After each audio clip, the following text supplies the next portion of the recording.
Listo.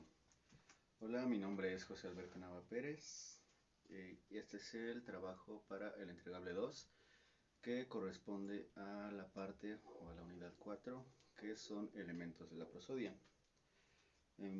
¿Por qué es importante el estudio de la prosodia en el inglés?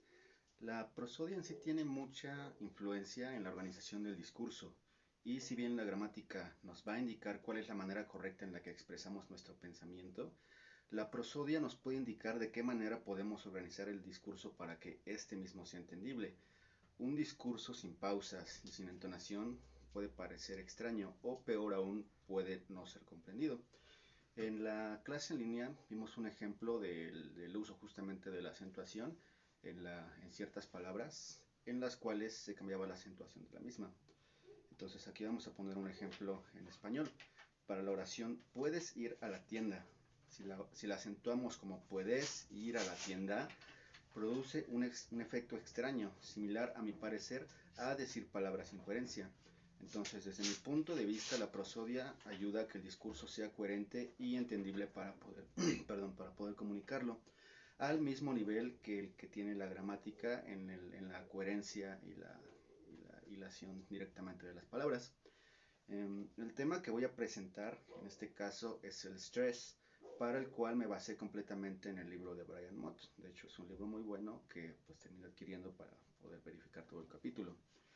En su libro nos dice que el stress en inglés es menos predecible que en el español, debido a que este tiene influencias de la lengua latina y germánica. Por latina, pues me refiero directamente al latín para que no haya como equívocos con respecto a los pueblos latinoamericanos. Y bueno, tal cual nos menciona que hay tres reglas generales para determinar el estrés de una palabra. 1. El origen de la misma. 2. Su estructura morfológica o categoría gramatical. Y la composición fonológica. Esta última pues tiene que ver más bien con la parte de las vocales y cómo se estructuran. Entonces, en este ejemplo, en el cual tomamos en cuenta el punto 1, la composición de la palabra, nos dice Brian Mott que la composición de la palabra es la menos confiable. No obstante, la característica en este caso o en esta regla es que la acentuación suele no variar, incluso aunque se llegue a sufijar la palabra, la acentuación continúa siendo exactamente la misma. En este caso tomé el ejemplo de esta palabra en alemán y en inglés. Y bueno, en alemán es la palabra haben. Si vemos aquí en la parte de la pronunciación, pues aquí nos indica que tal cual el stress viene en la primera sílaba. Y en este caso, esta palabra es una palabra de 2 sílabas. Entonces el stress, digamos, la pronunciación sería directamente en esta parte, en el ha. Entonces la pronunciación sería directamente haben. Haben. Aquí tiene el ha, aquí tiene el signo que nos indica que es una sílaba larga. Y aquí la otra parte de bueno, la segunda sílaba. Más bien sería una vocal larga, que es lo que nos indica tal cual estos puntos. Entonces la pronunciación sería haben. Y bueno, en este caso tenemos el verbo pues, tan conocido en inglés que es have, ¿no? En este caso, el cambio que vemos es que es una palabra que se vuelve ya solamente de una sílaba.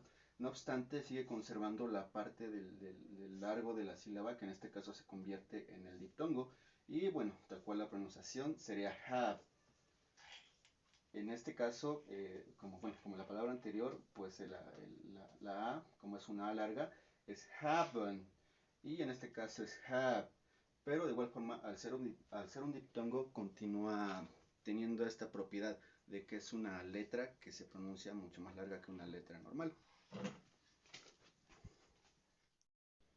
Ok, vamos con el segundo ejemplo. Sería la acentuación por su estructura morfológica y de igual forma por su categoría gramatical. En este caso el ejemplo es más bien con respecto a la estructura, pero por ejemplo una buena forma de la acentuación por la categoría gramatical sería justamente el ejemplo de las palabras que cambian cuando son un sustantivo y cuando son un verbo o un adjetivo. Por ejemplo, en la palabra perfect, que significa perfecto, y en el verbo to perfect, que la acentuación cambia directamente a la segunda sílaba. Pero bueno, con respecto a este ejemplo, tenemos la palabra energy, que como podemos ver aquí de igual forma tiene el acento o el stress en la primera sílaba y se pronuncia tal cual, energy. ¿Ok? Entonces, en este segundo ejemplo, que ya habla más bien de una cualidad, podemos ver cómo el signo del estrés cambia de aquí a esta parte.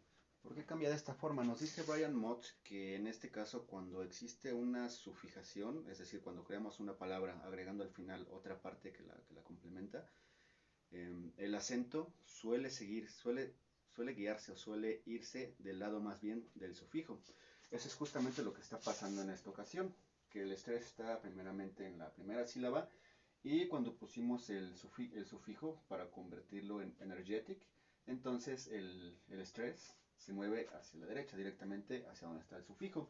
Y entonces, bueno, tal cual la pronunciación sería energetic, energetic. Entonces el estrés se encuentra directamente en la sílaba que está de este lado. Muy bien.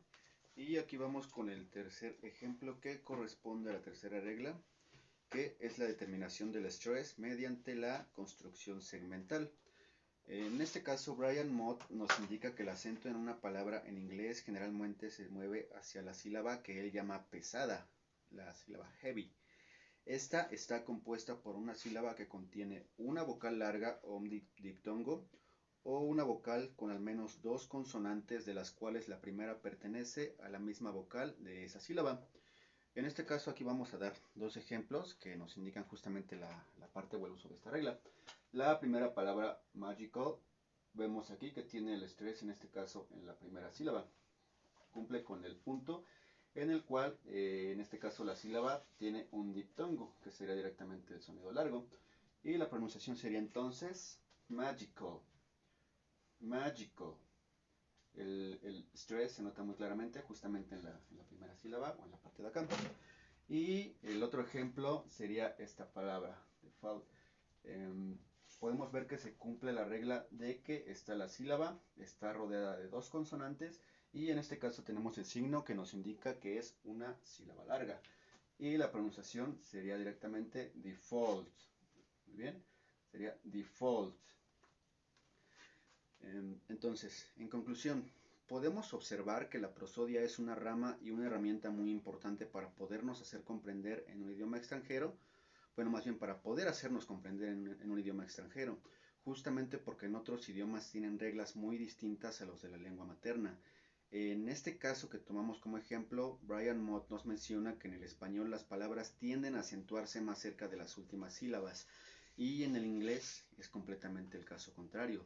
Tienen una tendencia mayor a llevar el stress en las primeras sílabas, como en el ejemplo de la clase virtual justamente en la que la palabra nadar no se acentúa y un hablante del español le intenta dar sentido con la palabra nada, porque uno tiende a tratar de convertir acontecimientos extraños en acontecimientos conocidos, perdón. Y en este caso el uso de la palabra nos puede llevar a esta mala consecuencia si no se toman en cuenta las reglas de la prosodia, en este caso del idioma inglés.